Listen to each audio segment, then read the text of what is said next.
नमस्कार दोस्तों, मैं नालंदा विश्वविद्यालय और उसके गौरवशाली इतिहास की कहानी सुनाने जा रहा हूँ। एक समय था जब नालंदा विश्वविद्यालय एशिया की सबसे बड़ी यूनिवर्सिटी हुआ करता था, जहाँ ज्ञान का दीपक जलता था। लेकिन फिर आया एक तुर्की शासक बख्तियार खिलजी, जिसने नालंदा विश्वविद्यालय की पुस्तकालय को आग के हवाले कर दिया। बख्तियार खिलजी की नालंदा विश्वविद्यालय से क्या दुश्मनी थी जो पूरे विश्वविद्यालय को ही जलाया गया। एक कहानी के अनुसार खिलजी की तबीयत बहुत खराब हो गई थी और उसे किसी भी हकीम से राहत नहीं मिल रही थी। तब एक यात्री ने उसे नालंदा विश्वविद्यालय के महान पंडित राहुल बदराजी से मिलने की सलाह दी। लेकिन खिलजी ने शर्त रखी कि वह भारतीय पद्धति से बनाई दवाई नहीं खाएगा।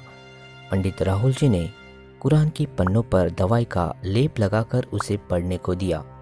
खिलजी की तबीयत ठीक हो गई, लेकिन जब उसे सच्चाई पता चली तो वो बौखला गया और उसने नालंदा को नष्ट करने का आदेश दे दिया। खिलजी की सेना ने नालंदा विश्वविद्यालय को तहस नहस कर दिया। हजारों विद्यार्थी और शिक्षक मारे गए। नालंदा विश्वविद्यालय में एक विशाल लाइब्रेरी जिसमें अनमोल ज्ञान था, महीनों तक जलती रही। लेकिन एक बात आपको समझनी होगी कि अगर आपको कोई डॉक्टर अच्छा कर दे तो आप उसको हॉस्पिटल चलाते या फिर आप उसका धन्यवाद देते, क्योंकि उस डॉक्टर ने आपको मरने से बचाया है। लेकिन कहानी यही खत्म नहीं हुई। सदियों बाद 19वीं शताब्दी में एक अंग्रेज अफसर ने नालंदा की खोई हुई पहचान को खोज निकाला और फिर नालंदा की खुदाई शुरू की। आज नालंदा विश्वविद्यालय की धरोहर यूनेस्को द्वारा विश्व धरोहर स्थल के रूप में मान्यता है। नालंदा विश्वविद्यालय परिसर में 100 से ज़्यादा भवन थे। हर भवन में कुएं और प्रार्थना हॉल की व्यवस्था की गई थी। यहाँ 10,000 से अधिक विद्यार्थी, 1500 से अधिक शिक्षक थे। हर विद्यार्थी के लिए एक अलग कमरा था और उन्हें कोई आर्थिक चिंता नहीं थी।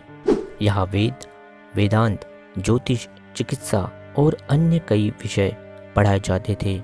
छात्रों के लिए भोजन, वस्त्र और उपचार सभी निःशुल्क थे। आज भी नालंदा के संग्रहालय में भगवान बुद्ध की मूर्तियाँ सुरक्षित है।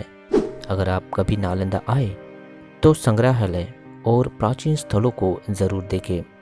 अब बात करते हैं कि क्या सचमुच खिलजी ने नालंदा विश्वविद्यालय को जलाया था।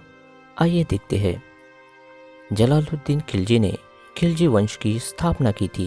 इसके कुल 5 शासक हुए थे, 1290 से लेकर 1320 ईस्वी तक। खिलजी सुल्तानों में अलाउद्दीन खिलजी सबसे प्रसिद्ध और योग्य शासक था। मोहम्मद बिन बख्तियार खिलजी नामक कोई शासक नहीं हुआ था।